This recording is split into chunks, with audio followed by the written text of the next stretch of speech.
Baik, Assalamualaikum warahmatullahi wabarakatuh. Perkenalkan, nama saya Nurhanisa dari kelas D dengan NIM 21030550182, di mana di sini saya akan mereview jurnal yang mengenai kejadian obesitas sentral, dan kelebihan lemak visceral pada lansia wanita.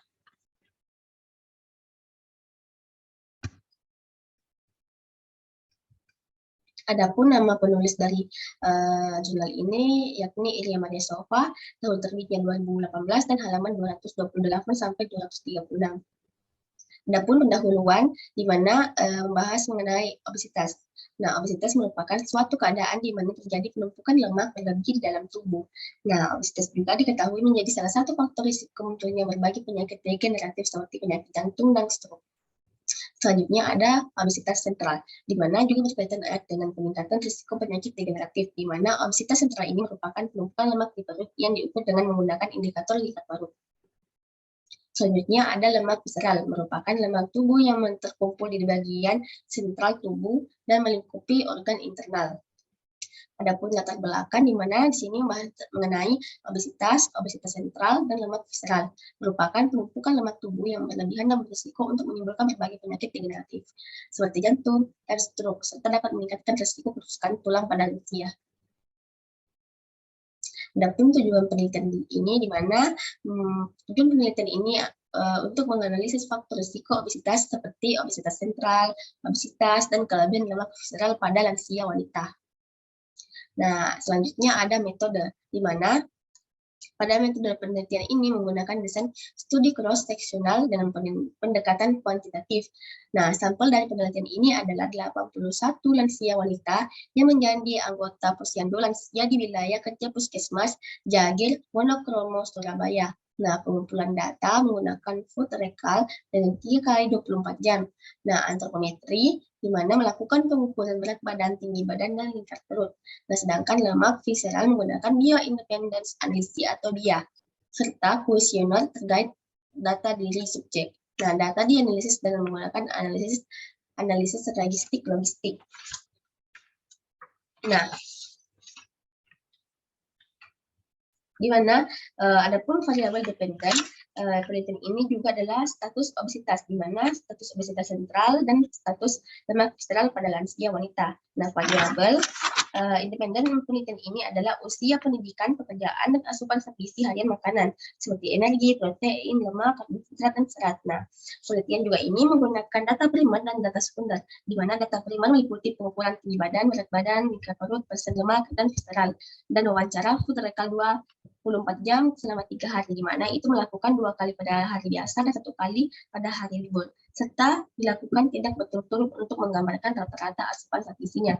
Nah, di mana pengukuran berat badan menggunakan mikrotoys merek OnMed dengan tingkat ketelitian 1,0 cm, di mana pengukuran berat badan dan lemak visceral menggunakan alat BIA dan dengan merek Omron HBF 375 yang dibuat di Jepang. Sedangkan pengukuran lingkar perut itu menggunakan waist tubular berbahan lektor merek OnMed dengan ketelitian 0,1 cm dengan posisi pita berada di bagian tengah antara titik tulang rusuk terakhir dan titik ujung telengkung tulang paha pangkal paha. Nah, adapun subjek dapat pemakaian seminimal mungkin dengan bahan yang tidak tebal, hal tidak mempengaruhi hasil pengukuran tersebut. Selanjutnya ada hasil. Nah, di mana pada hasil ini dilakukan pada 81 subjek lansia wanita dengan rentan usia 60 sampai 80 tahun. Nah, di mana rata-rata usia subjek adalah 67 tahun, sebagian besar subjek memiliki riwayat pendidikan rendah hingga 71% saja, di mana yaitu subjek tidak pernah sekolah hingga tamat SMP. Nah, sebanyak 71 subjek itu 87% tidak bekerja dan hanya 8 subjek 9,9% yang memiliki pekerjaan tidak swasta, petani, nelayan, atau buruh. Nah, adapun rata-rata indeks massa tubuh atau IMT-nya itu 25 kg per meter kuadrat. Dan termasuk dalam kategori berat badan lebih. Nah, Adapun karakteristik lansia wanita di wilayah kerja Puskesmas Dagil ini di mana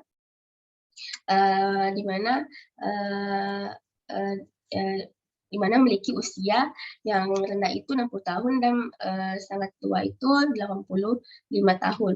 Dan pada tinggi badan itu yang paling rendah itu 130 cm dan paling tinggi itu 180 cm. Adapun rata-ratanya yakni 149 cm. Nah, pada berat badan ini biasanya itu rata-ratanya itu 57 kg, tapi yang paling rendah itu 30 kg dan yang paling berat itu 87 kg. Terus adapun indeks massa tubuhnya yang dimana itu rata-rata itu 25 kg per meter kuadrat dan yang paling rendah itu 15 kg meter kuadrat dan yang paling tinggi itu 35,59 kg meter kuadrat. Adapun tingkat perutnya itu rata-rata 88,83 cm dan yang paling rendah itu 63,00 cm dan yang paling tinggi itu 112,00 cm. Adapun hasil pengukuran lemak visceralnya itu di mana rata itu 9,84%, sedangkan yang paling rendah itu 1,00% dan yang paling tinggi itu 21,50%. Nah, hasil penelitian ini juga menunjukkan bahwa rata-rata usia subjek adalah 67 tahun. Sebagian besar subjek memiliki riwayat pendidikan rendah itu 71% dan sebanyak 87 subjek tidak bekerja. Nah, rata-rata asuransi subjek lebih rendah jika dibandingkan dengan angka kecukupan gizi akut. Nah, angka kejadian obesitas sentral yaitu 17% dan 28,4 subjek memiliki lemak visceral tubuh berlebih. Nah, adapun uji statik yang menunjukkan bahwa signifikan antara usia dengan obesitas itu di mana p-value-nya itu sama dengan 0,042 dan usia dengan obesitas sentral itu p-value 0,009, tetapi dengan usia dengan lemak visceral tidak memiliki hubungan signifikan p-value 0,163. Sedangkan asupan, makanan harian, pendidikan, dan pekerjaan tidak menunjukkan hubungan signifikan dengan obesitas, seperti obesitas sentral maupun lemak visceral, di mana itu menunjukkan p-value-nya itu lebih besar daripada 0,05. Adapun pembahasan di mana prevalensi lansia wanita yang mengalami obesitas pada penelitian ini adalah sebanyak 34,6%. Pada penelitian yang dilakukan Korea ditemukan 37% lansia mengalami obesitas dan sebagian besar subjek mengalami obesitas sentral dan hanya 17,3% yang memiliki lingkar perut normal. Nah, di sini kita bisa melihatnya. Terus penelitian yang dilakukan pada menentukan sebanyak 46,5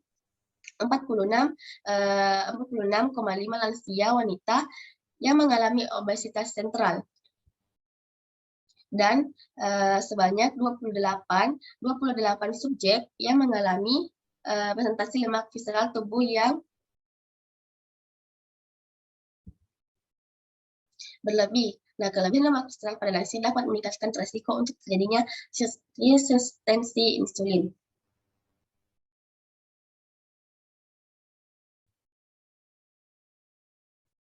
Adapun pada tabel ini dapat hubungan antara variabel independen dan variabel dependen, di mana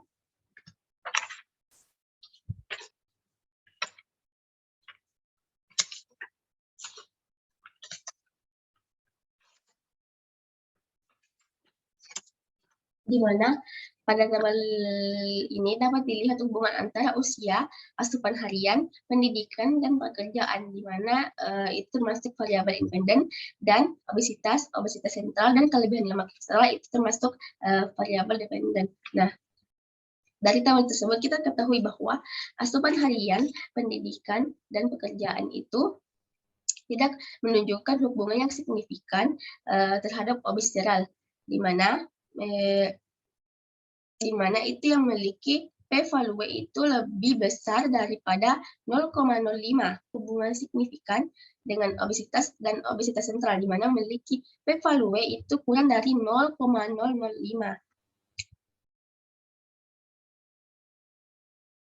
Selanjutnya ada pun kesimpulan pada penelitian ini di mana asupan zat gizi tidak